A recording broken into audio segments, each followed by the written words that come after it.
Salam alaikum wa rahmatullahi wa barakatuh. L'histoire dont nous allons parler aujourd'hui est celle d'Abu Huraira radhiyallahu anhu, grand compagnon qui est connu comme étant l'un des plus grands rapporteurs de hadith. Abu Huraira radhiyallahu anhu était un compagnon qui vivait très simplement et qui parfois pendant des jours n'avait rien à manger. Et il raconte une anecdote par rapport à cela. Alors qu'un jour, il était aux abords de la mosquée, il attendait et donc allait chaque fois questionner un compagnon afin que celui-ci lui réponde sur une question dont il avait déjà connaissance. Mais ce qu'il visait par là, c'était que ce compagnon puisse l'inviter chez lui. Alors il rencontra au début Abu Bakr Siddiq radhiyallahu anhu, à qui il demanda et lui posa une question religieuse. Il répondit, puis il s'en alla. Puis ensuite il interrogea Omar radhiyallahu anhu, en espérant que Omar allait saisir sa demande et qu'il allait l'inviter chez lui pour manger. Malheureusement, Omar répondit uniquement à sa question radhiyallahu anhu et il partit. Lorsque le prophète sallallahu alayhi wa sallam sortit de la mosquée, il vit Abu Huraira radhiyallahu anhu aux abords de la mosquée et le prophète sallallahu alayhi wa sallam sourit. Il fait signe à Abu Huraira de l'accompagner. Et donc le compagnon accompagna le prophète sallallahu alayhi wa sallam. Il demanda l'autorisation de rentrer chez lui, ce que lui accordit le prophète sallallahu alayhi wa sallam, qui demanda à son épouse Aïcha radhiyallahu anha qu'est-ce qu'il y avait à la maison. Il n'y avait pas grand-chose à part un don donc de lait qu'on avait fait pour le prophète sallallahu alayhi wa sallam. Il se tourna vers Abu Huraira et lui demanda va vers les gens de Sofa, qui était un endroit de la mosquée qui était dédié aux sans domicile fixe, aux pauvres, aux indigents. Invite-les, convie-les et invite-les à boire de ce lait. Alors, le compagnon a commencé à calculer dans sa tête.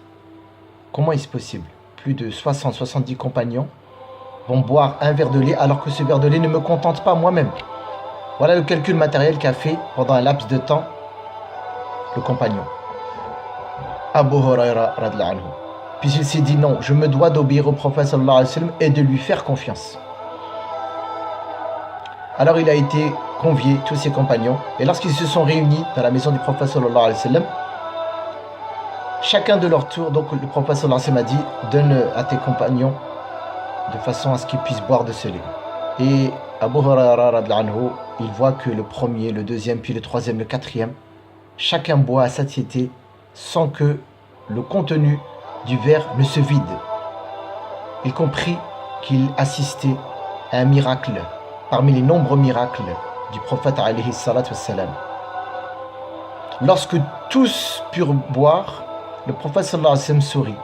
En regardant Abu Huraira radhiyallahu anhu, il lui dit finalement, il ne reste plus que toi et moi. Bois, Abu Huraira. Alors il se mit à boire.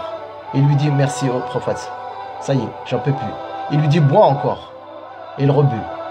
Bois encore jusqu'à ce qu'il dise ça y est au prophète sallallahu alayhi wa sallam. Je suis rempli.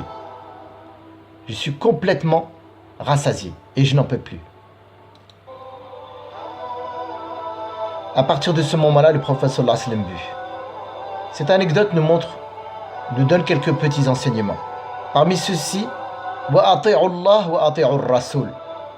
Obéissez à Allah et obéissez au prophète. Car Allah nous dit wa min yattaqillah yaj'al lahu makhrajan wa yarzuqhu min haythu la yahtasib. Car celui qui craint Dieu, Allah Azza wa Jalla lui accordera une facilité à son affaire et il lui octroiera sa subsistance par où il ne s'y attend pas. Fais confiance mon frère, ma sœur à Dieu et il t'accordera ta subsistance par où tu ne t'y attends pas. Deuxième chose, cette histoire nous montre la modestie du prophète sallallahu alayhi wa sallam, qui était l'élu d'Allah mais qui côtoyait toujours les pauvres et qui ne rechignait pas à se rabaisser, à boire dans le même verre et qui était toujours très proche de ses compagnons et très bienveillant. لقد جاءكم رسول من أنفسكم عزيز عليه ما عنتم حريص عليكم بالمؤمنين رؤوف رحيم. Un prophète qui vous est venu, qui est toujours insoucieux pour vous et qui est miséricordieux envers les croyants. Voilà comment était le prophète sallallahu alayhi wa sallam, rempli de miséricorde, de bonté et de générosité, même s'il n'avait pas grand-chose à offrir. Enfin, troisième enseignement, el-ithar. Le prophète sallallahu alayhi wa sallam enseignait directement à son compagnon. Parmi une des qualités extrême, summum de la foi. Et ils les préfèrent à eux-mêmes alors que eux-mêmes sont dans le besoin. Voilà le message que délivrait cette histoire du prophète sallallahu alayhi wa sallam à Abu Huraira, qu'il devait, malgré sa situation qui était, on va dire, difficile, préférer toujours le bien de ses frères et qu'il devait garder confiance en Dieu car Allah Azza wa Jalla comblera son besoin s'il comble les besoins de son frère. Barakallahu fikum, wassalamu alaikum wa rahmatullahi wa barakatuh.